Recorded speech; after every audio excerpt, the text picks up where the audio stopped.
710 छापल्याप्रमाणे. सभापती महोदय,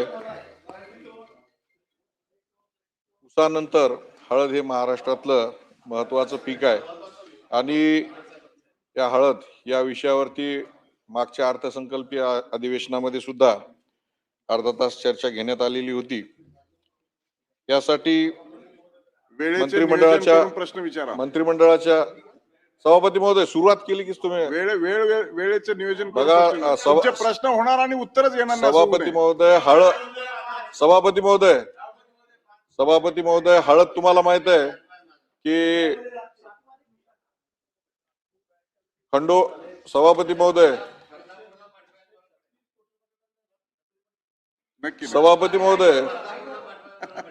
सभापती महोदय आपल्याला माहित आहे की हळद हे खंडोबाच्या बेल भंडारासाठी सुद्धा वापरले जाते. नाही, अनेक ठिकाणी वापरल्या जाते, पण खंडोबाच्या जेजुरीच्या बेल भंडारासाठी वापरल्या जाते आणि खंडोबाला प्रिय असलेली हळद. आणि याला जर सुरुवातीपासूनच तुम्ही थांबा म्हणायला लागले तर मग खंडोबा रागवला तर खेळ खंडोबा झाल्याशिवाय होत नाही, तुम्हाला माहित आहे. म्हणून या प्रश्नावरती तुम्ही आम्हाला जरा वेळ द्या. मंत्रिमंडळाच्या बैठकीमध्ये 800 कोटी रुपये मंजूर करण्यात आले होते. एक वर्षापासून UR नंबर देण्यात आला नव्हता. मी मनापासनं मंत्री भरतशेठ गोगावले आणि त्याचबरोबर अर्थमंत्री माननीय आमचे आशिषजी जयस्वाल यांचं आभार मानतो की आता UR नंबर त्याला देण्यात आलेला आहे. परंतु गेल्या 2 वर्षापासून अर्धवट जी कामं पडलेली आहेत ती कामं पूर्ण होण्याच्या दृष्टीनं आर्थिक तरतूद होणं अतिशय आवश्यक आहे. पुरवणी यादीमध्ये या संदर्भामध्ये कुठल्याही प्रकारची आर्थिक तरतूद करण्यात आलेली नाही. तर पुरवणी यादी तर इथं आपण मांडलेली आहे, परंतु त्याच्यात तरतूद करण्यात आलेली नाही. आगामी अर्थसंकल्पामध्ये आपण यासाठी आर्थिक तरतूद करणार आहात का? त्याचबरोबर मंत्रिमंडळाच्या बैठकीमध्ये 75 पदं ही मंजूर करण्यात आली होती. आतापर्यंत हाय पॉवर कमिटीने, उच्चाधिकार समितीने त्याला मंजुरी दिलेली नाही. तर या उच्चाधिकार समितीने तातडीने ही 75 पदे मंजूर करावेत अशी वारंवार मागणी करून अजूनपर्यंत मंजूर झालेली नाही. तर किती काळामध्ये ही आपण 75 पदे हाय पॉवर कमिटीची मान्यता घेऊन ही भरणार आहात? त्याचबरोबर हा जो प्रकल्प आहे राज्याचा फ्लॅगशिप प्रोग्राम म्हणून हा घेण्यात आलेला होता. मुख्यमंत्री वॉर रूम मध्ये हा प्रोग्राम घेण्यात आला होता. त्यासाठी कालबद्ध कार्यक्रम ठरवला होता. 2 वर्षाच्या आत हा प्रकल्प पूर्ण व्हावा असे त्यावेळेस निर्देश देण्यात आले होते. 4 वर्ष झाले, अजून हा प्रकल्प पूर्ण झालेला नाही. आणि त्याचबरोबर या प्रकल्पाचा अध्यक्ष या नात्याने मंत्रिपदाचा दर्जा आम्हाला देण्यात आलेला आहे. राज्यामध्ये अनेक लोकांना मंत्रिपदाचा दर्जा देण्यात आलेला आहे. काही लोकांना त्यासाठीच्या सुविधा देण्यात आलेल्या आहेत आणि काही लोकांना कुठल्याही प्रकारच्या सुविधा देण्यात आलेल्या नाही. तर सर्वांना या मंत्रिपदाच्या ज्या सुविधा आहेत सर्वांना लागू करणार का, हा माझा प्रश्न. मंत्री महोदय. सभापती महोदय, ज्या हेमंत पाटलांचा अत्यंत निकटीचा प्रश्न गेल्या अनेक महिन्यापासून वर्षापासून त्यांचा होता, आता मार्गी लागलेला आहे. त्यांनाही कल्पना आहे आणि या अर्थसंकल्पामध्ये त्याची तरतूद करायचं ठरलेलं आहे. कारण हा वैयक्तिक त्यांचा प्रकल्प नाही, हा खरोखर त्यांच्या अगदी शेतकऱ्यांच्या आणि यांच्या निकटीचा आहे. त्यामुळे या अर्थसंकल्पाने तरतूद करतोय आणि हाय पॉवर कमिटीशी आम्ही चर्चा करून जी पदं भरायची आहेत तो आणि तुमचा दर्जा जो काय खालवला तो उंच करायचा आहे, म्हणजे तोच जे काय तुम्हाला सुविधा दिलेल्या नाही आहेत तो देण्याचा आम्ही प्रयत्न निश्चित करू. प्रवीण दरेकर. सन्माननीय हेमंत पाटील, सभापती महोदय, बाळासाहेब ठाकरे हळद संशोधन प्रशिक्षण केंद्राचे अध्यक्ष आहेत आणि त्यांची हिंगोलीला तर मोठ्या प्रमाणावर हळदीचं उत्पादन होतं आणि त्यांची तळमळ मी जवळून या ठिकाणी या विषयात पाहिलेली आहे. आता तो विषय मार्गी लागताना दिसतोय. सभापती महोदय, अनिलजी माझा प्रश्नोत्तराचा तास या प्रश्नाचं उत्तर संपेपर्यंत वाढवले. सभापती महोदय, माझी मागणी आहे की हे हळद संशोधन केंद्र मजबूत झालं पाहिजे. हळदीचं उत्पादन त्या ठिकाणी वाढलं पाहिजे. हे म्हणजे कोकणामध्ये राजापूरची हळद पण फेमस आहे.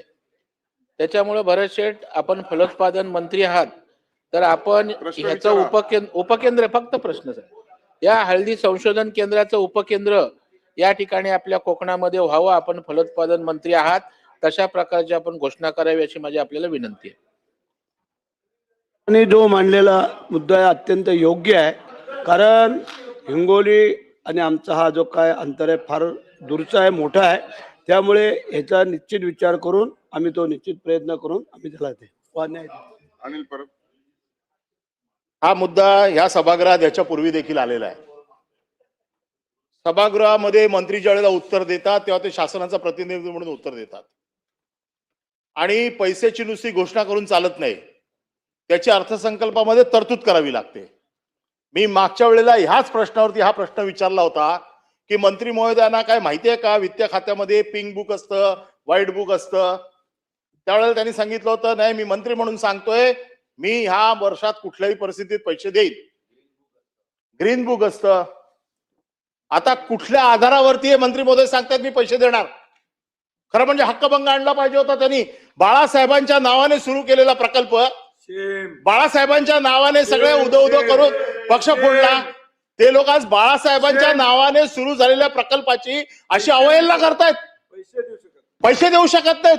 मान्य करतात सभापती महोदय सभागृहामध्ये की आम्ही पैसे देत आहेत. आता पुरवणी मागण्यांमध्ये देखील याची व्यवस्था नाहीये.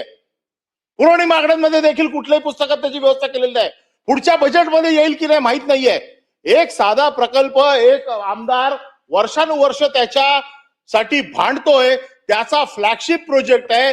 या प्रोजेक्टला बाळासाहेबांचं नाव लागलंय म्हणून आमची तळमळ आहे. आता त्यांचा मतलब संपला असेल म्हणून तळमळ संपली असेल, पण प्रश्न हा आहे की बाळासाहेबांच्या नावाने सुरू झालेला फ्लॅगशिप प्रोजेक्ट त्याच्यासाठी जर सरकार पैसे देऊ शकत नसेल तर मंत्र्यांवरती हक्कभंग आणायचा का? कारण मागच्या वेळेला मंत्र्यांनी सांगितलेलं आहे की मी पुढच्या वेळेच्या अधिवेशनाच्या अगोदर हे पैसे देऊन टाकीन, काढा पाहिजे तर पाठीमागचं प्रोसिडिंग. आणि जर अशा वेळेला फक्त वेळ मारून देण्यासाठी मंत्री सभागृहात येऊन उत्तरं देणार असतील तर त्यांच्यावरती हक्कभंग आणावा लागेल. आणि या बजेटमध्ये जर निधी आला नाही तर नाईलाज असतो आम्हाला हक्कभंग आणावा लागेल. कारण दोनदा या प्रकल्पावरती मंत्र्यांनी उत्तर दिलंय की मी पैसे द्यायची व्यवस्था करतो. आणि म्हणून माझं स्पेसिफिक प्रश्न असा आहे की येणाऱ्या बजेटमध्ये, आता पुरवणी मागण्या तर संपल्या, पुरवणी मागण्या आल्या, येणाऱ्या बजेटमध्ये या हळद प्रकल्पावरती आपण पैशाची तरतूद केली आहे का? परब साहेब फार तो पोटतिडकीने बोलताय, आम्हाला कल्पना आहे. जेवढा आदर तुम्हाला आहे तेवढा आम्हाला पण आहे. आणि हा शेतकऱ्यांच्या कुटुंबाचा आणि आदरणीय बाळासाहेबांचं नाव दिलेलं आहे, त्यासाठी तुमचं म्हणणं बरोबर आहे. आम्ही त्या मताशी सहमत आहोत.